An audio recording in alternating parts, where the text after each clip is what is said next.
Hello everyone, my name is Subhavijaya Acharya and this is my project for Introduction to Programming titled Trojan Horse Backdoor using GitHub as a hidden communication channel. In this video, I'll explain the purpose of my project, how I built it using Python, what it does, and how it simulates the methods used by real-world attackers, all within a controlled ethical environment. Research background. Recent research and cybersecurity incidents have shown that modern malware is evolving in how it communicates. Rather than using suspicious or known malicious servers, attackers are increasingly turning to platforms that are generally trusted like GitHub, Discord, or even Slack to hide their communications in plain sight. These platforms are often allowed through corporate firewalls and whitelisted by antivirus software, which makes them attractive for threat actors. Traffic going to GitHub, for instance, does not typically raise red flags. This project takes inspirations from that trend by using GitHub not just as a repository, but as a covert communication medium. The backdoor checks GitHub for a new pull request or comments, reads the attacker's instructions from them, and then executes those commands on the victim machine. By doing this, it becomes possible to simulate how real-world attackers stay hidden in network traffic, all while demonstrating the need for more adaptive and context-aware defense mechanisms. In this project, I'm using UV, a modern Python package manager written in Rust to manage environments and dependencies efficiently. UV automates the creation and activation of virtual environments, allowing me to run the script with a single command, UV run and file name. The project uses the latest version of Python and the PyGitHub library to interact with the GitHub API. GitHub is used as a command server. The backdoor connects to a private GitHub repository using a personal access token that has the both read and write permissions. The project is structured into two main files, main.py and snowflake.py. Main.py handles GitHub communication, sets up the pull request as a communication channel, and listens for commands. Snowflake.py acts as a supporting module that contains the actual logic for persistence, system information collection, command execution, and self-destruction.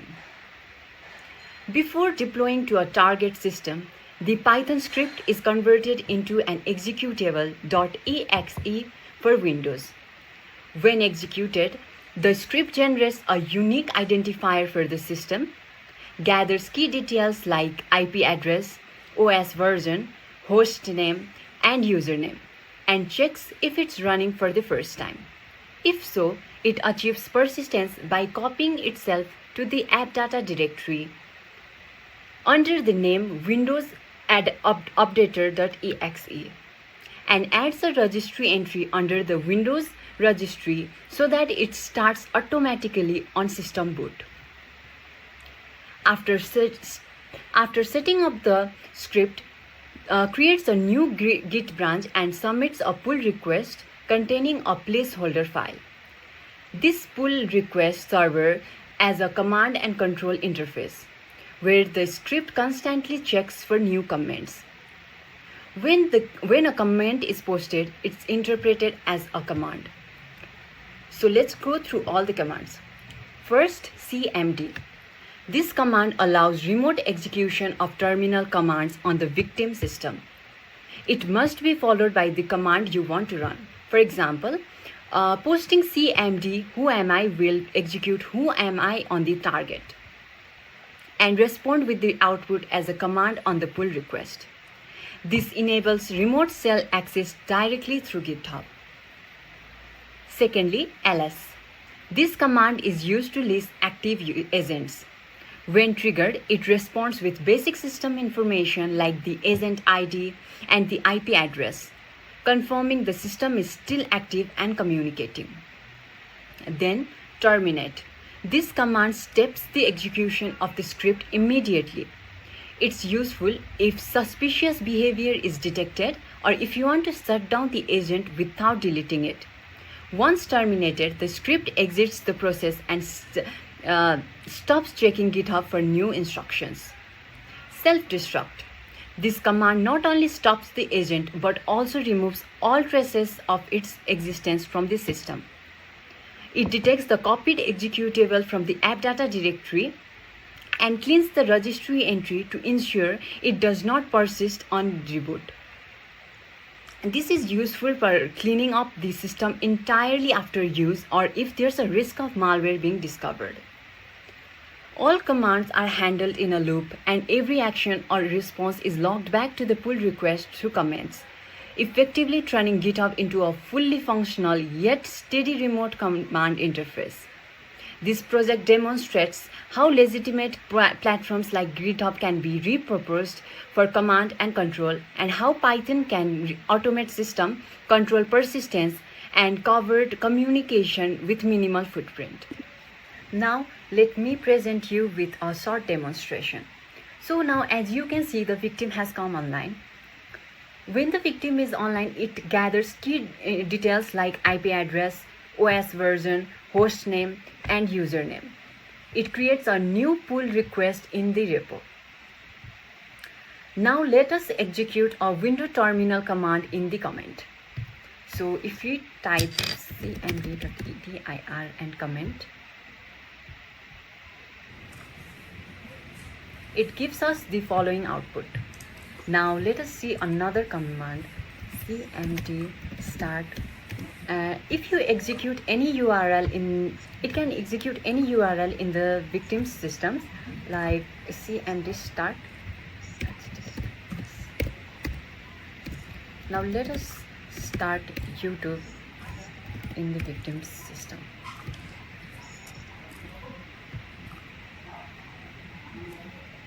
So it has opened YouTube, and followingly we can also sort down the victim's system with cmd shutdown +f